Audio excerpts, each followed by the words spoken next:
Okay, down here at the bottom center on the map, Metalopolis, we have... Next LiveForever! That's right.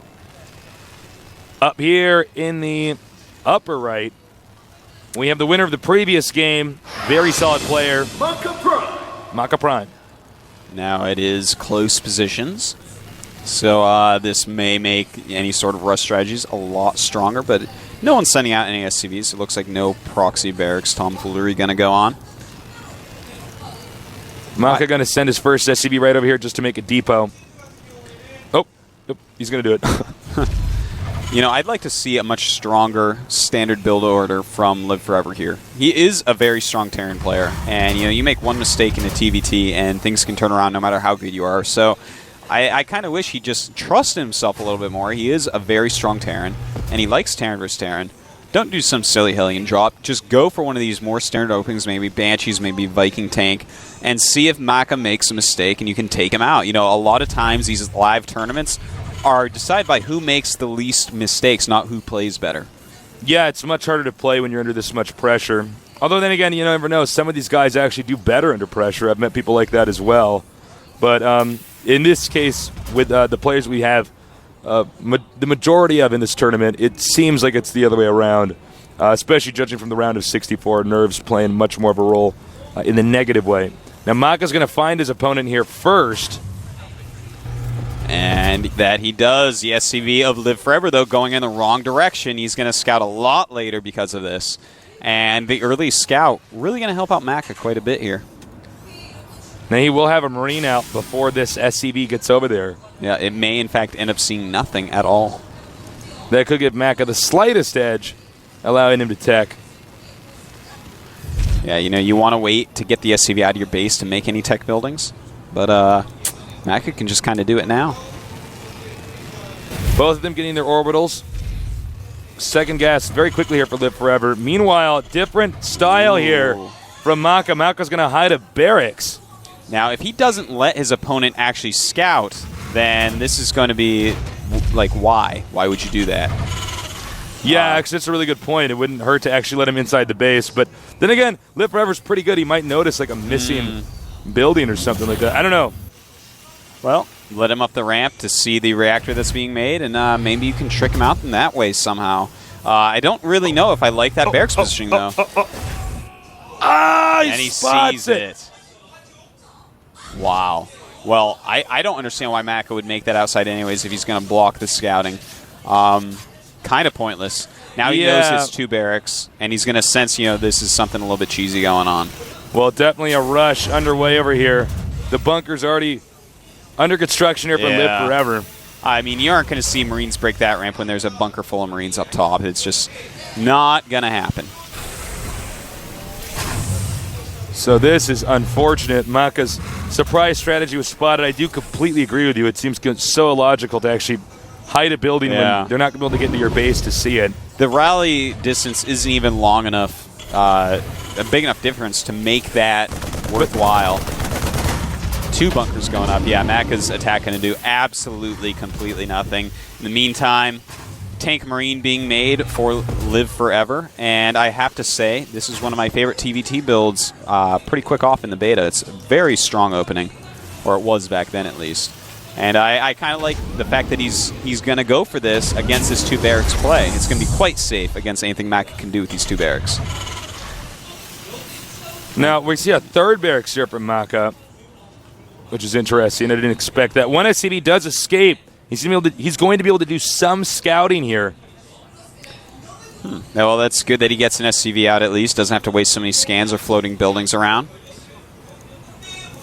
But, yeah, I have to say, I like LiveForever's build a lot more this game. Yeah. In these close positions, you might be able to get over there with that siege tanks, the siege tanks in siege mode, the Marines, and do some damage, especially against someone who has made two barracks already and really done 0 damage with them.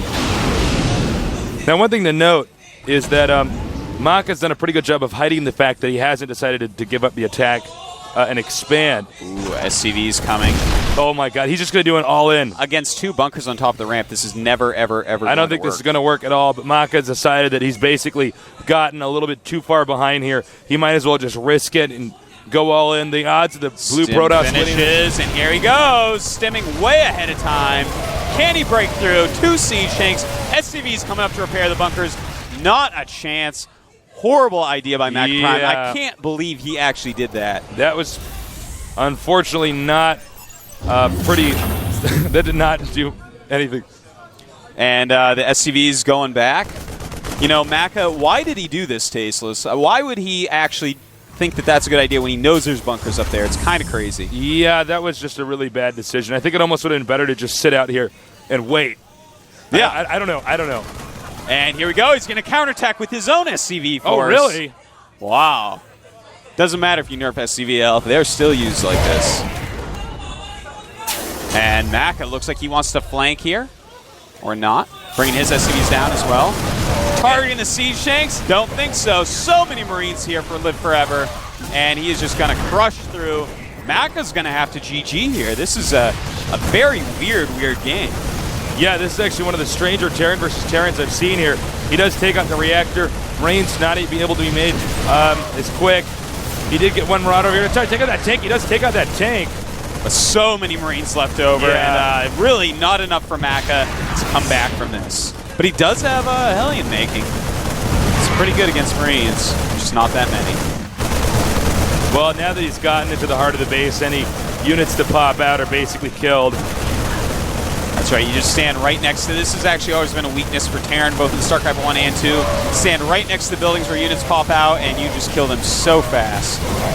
Now, to be honest, he actually is going to survive that. And he's continuing to push forward, but Marauder's pretty good against tanks if he can control this right and wait for a few more units to come out. Actually, you know what? I think it is over. Yeah, there it is. GG. He didn't have enough more units coming out. Man, these are fast Terran versus Terrans. Yeah, it's very aggressive play there by Maka. I'm still in complete shock. He must have thought that there'd be no wall, maybe just one bunker. Yeah. Maybe he thinks, okay, maybe I can surround this bunker with my SCV so it can't be repaired, you know, before he knows what's hitting him. That's the only thing I can use to describe why Maka may have done that foolhardy move. It was kind of interesting to see that Next LiveForever actually sent his own SCVs and his own all-in to kill him when clearly, you know, after Maka sends his SCVs, like half of them out and takes him out, and then he sends him back, I mean, you have pretty much already won at that point in time. You just have to play solid, and you're going to win. But LiveForever decided that it would probably just be better to get to game number 3 quickly. Risky move from both these guys, but it did work out for Next LiveForever in the end. So we're going to go to the rubber match with these two players.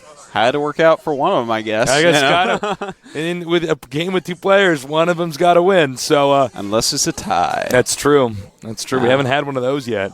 That's going to be a long game if we ever cast it. I know, right? How are they going to call that? It's going to be wild. Now, remember what we were talking about earlier with Maka. He said that he was hoping to win the first 2 games and not go on to the 3rd map. He said he did not feel strong on this map, and now we're going there, so let's see what happens.